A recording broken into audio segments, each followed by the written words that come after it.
Well, it is over. The 49ers have clinched the number 1 seed in the NFC. The Philadelphia Eagles just lost just up the road from here in Washington, D.C., and the 49ers won 27-10 here. They dominated the Commanders, as was expected. What wasn't expected is that the Arizona Cardinals went into Philly and won 35-31 with a last-minute touchdown. Kyler Murray got the job done, despite the fact that he threw a 99-yard pick six. Guys hear the yelling in the stadium? Those are 49ers fans who were the majority of the crowd here in Washington. They just learned that the Eagles lost to the Arizona Cardinals, and the 49ers are the number 1 seed in the NFC. This means the 49ers will not have to play in the first round of the playoffs. They get an automatic playoff win in that wild card game. They're going to get rest. They obviously need that rest because it's a long marathon of a season. They have the advantage, the 49ers do, that Philadelphia had last year with the 1 seed. It's a big deal. Also, the road to the Super Bowl now goes through Levi's Stadium. The 49ers, as long as they win in the divisional round, will host the NFC Championship game at Levi's, and then obviously the Super Bowl would be in Las Vegas. So monumental 10 minutes or so here for the 49ers as they locked up the 27-10 win over Washington. That was expected, but Philadelphia also falls, and I think, I said it earlier, some Eagles fans got mad. I wonder where they are now. 49ers broke the Eagles earlier this month. December started with the 49ers breaking the Eagles. It ends with the 49ers clinching the NFC's number 1 seed. That is a remarkable turnaround because earlier this year, Philadelphia had a 2-game lead over the 49ers.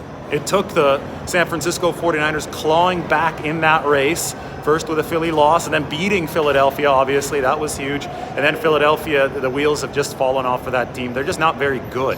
Even when the Eagles were winning, the Eagles were in a position where they were winning close games. They don't seem really capable of blowing anybody out, including the Arizona Cardinals, who aren't very good this year. The 49ers blew out the Cardinals a couple weeks ago. Speaking of blowouts, here in Washington, the 49ers just blew out the Commanders. That was a solid win. You have to consider the fact that the 49ers were coming off of a short week again after the game against the Ravens. It was an emotional game against the Ravens, but they're tired to fly all the way here to the East Coast. It's not easy on your body to fly all the way across country to the East Coast. Despite the fatigue, the 49ers were able to shield their defense today against the Washington Commanders. By that, I mean 40 minutes of possession from the offense. Brock Purdy was again sensational. Last week wasn't good for Brock Purdy, obviously. 49ers struggled as a whole. A couple fluke interceptions really off of those tips against the Ravens that you can't really say are going to repeat themselves on a game-in, game-out basis. They definitely didn't repeat themselves today. Brock Purdy is now the 49ers franchise record holder for a single season in passing yardage. He passed both 1998 Steve Young and 2000 Jeff Garcia with his 230-yard performance today. Purdy now has 4,280 passing yards through 16 games this season. Didn't take him 17 games to log the highest ever total in 49ers franchise history. So congratulations to Brock Purdy. That is a significant accomplishment. So is the same for George Kittle, who today, with his second catch of the day, notched his third 1,000-yard receiving season. George Kittle had 1,000-yard receiving seasons in 2018 and 2019.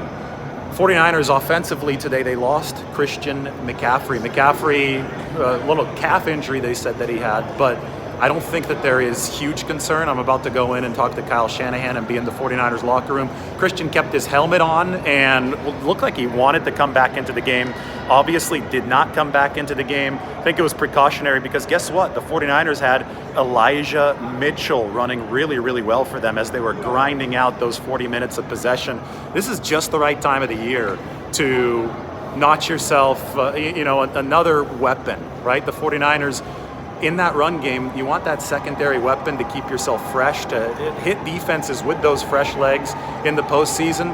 Well, the 49ers are going to be fresh from a bye week now that they're the number 1 seed, but they're also going to be able to trust and fully rely on Elijah Mitchell, who's starting to cook at just the right time. We'll check in on Christian McCaffrey here in the locker room in a few minutes. That's obviously point of concern number 1 for the 49ers, but I will tell you that it looked like he wanted to come back in the game after that calf injury. Never took off his helmet, was walking around the sideline. And that's that. Didn't seem like anything else major happened for the 49ers. Aaron Banks didn't play today, although he was active. We didn't expect him to play, so I think it was surprising that he was active. He was available just in case of an emergency. They went with John Feliciano at left guard, Spencer Burford at right guard, and obviously were just fine. Brock Purdy, speaking of just fine, every single part of the field, short, intermediate, long, and then he threw that dime to Brandon Ayuk late. So, I mean, Purdy's got a great arm. Another cross-hash throw today that hit Brandon Ayuk for a first down earlier in this game. Those are difficult throws. So is the deep one that he hit the Brandon Ayuk. And then, the especially impressive delivery from Brock Purdy was the last touchdown for the 49ers to put 27 up on the board.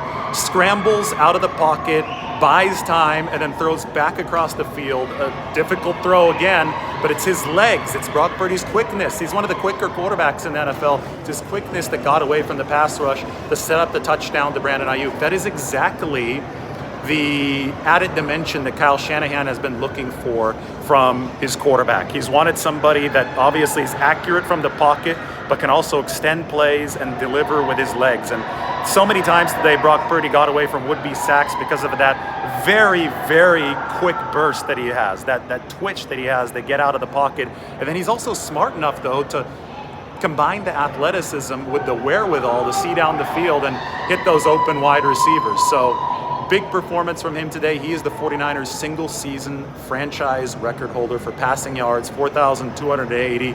We saw plays of all varieties from Brock Purdy today, and he did not turn the ball over. Meanwhile, the 49ers last week were upset defensively that they didn't create any takeaways against Baltimore's offense. They fixed that today. Baltimore kept this game relatively close, right? It was 13-10 at halftime, and then we saw the whole drive happening when the 49ers were up 20-10 from Sam Howell all the way down to the 49ers red zone. But then Charvarius Ward got the big interception right at the goal line. And I'll tell you what, this place must have been 70-80% 49ers fans. This place was roaring as Charvarius Ward ran downfield. They did rule him down, so the return didn't count, but that was the 49ers' first takeaway. And then Diomado Lenore grabbed another interception. Whenever your defense is tired, the game plan is simple. Possess the football. The 49ers did that with Purdy, with Brandon Ayuk, with Elijah Mitchell, hell, even with Christian McCaffrey early on. Possess the football for nearly 40 minutes, shield the defense a bit, and then the defense can shield itself by generating takeaways. And you saw those takeaways, numbers 26 and number 27 on the season for the 49ers. They have a chance to finish this season with the NFL lead in takeaways, depending on what they do next week. That's against the Rams.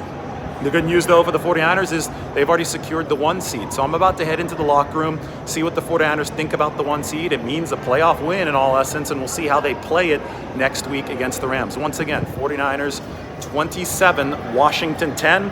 I'm off to the locker room here in our nation's capital. We'll talk to you very soon.